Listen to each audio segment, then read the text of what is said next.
per causa na un customer na hindi asa kadis yung parcel.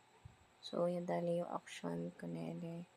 Yung mismo as supervisor del mga riders ni Mio, yan yung bisita ko ng area untuk nel Mio admin.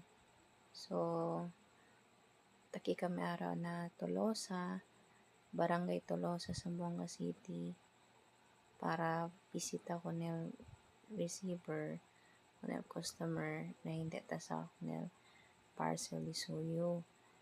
15 parcel kabartans reschedule lang. So, por eso yung yan action para